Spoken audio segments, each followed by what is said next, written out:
স্বার্থ যেখানে শেষ, বদনাম সেখান থেকেই শুরু। এটাই দুনিয়ার নীতি। কাউকে যতক্ষণ দিতে পারবেন, ততক্ষণ আপনি ভালো থাকবেন। ছেড়ে যাওয়ার ইচ্ছা থাকলে কারো জীবনে ভালোবাসা হয়ে আসবেন না। কারণ মানুষ না পাওয়ার যন্ত্রণা সহ্য করতে পারে, কিন্তু কাউকে একবার পেয়ে হারিয়ে ফেললে সেই কষ্টটা সহ্য করতে পারে না। মা বাবা দুটো সময় সবচেয়ে বেশি কাঁদে, যখন তাদের আদরের মেয়ে তাদেরকে ছেড়ে অন্য ঘরে চলে যায়, আর যখন তাদের ছেলে তাদের থেকে মুখ ফিরিয়ে নেয়। যদি তুমি আঘাতের পর আঘাত পেয়েও নিজেকে সামলে নিতে পারো, তাহলে বুঝে নিও কারো দোয়া তোমাকে আগলে রেখেছে।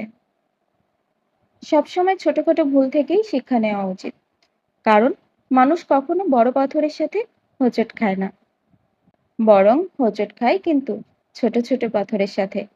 আজ তুমি যেখানে আছো সেটা তোমার অতীতের কর্মফল, কিন্তু কাল তুমি যেখানে পৌঁছাবে সেটা তোমার আজকের কর্মফল। খারাপ সময়টা তো একদিন চলে যাবে, কিন্তু কিছু মানুষ তো আমার চেনা হয়ে গেল। আমি বোকার মতো তাকেই মিস করি, যে আমার কথা ভুলেও ভাবে না। এই পৃথিবীতে মন বোঝার মানুষের চেয়ে ভুল বোঝার মানুষের সংখ্যাই বেশি। জীবনে এমন একজন প্রিয় মানুষ থাকা দরকার, যে বুঝবে আর বোঝাবে, কিন্তু কখনোই ছেড়ে যাবে না।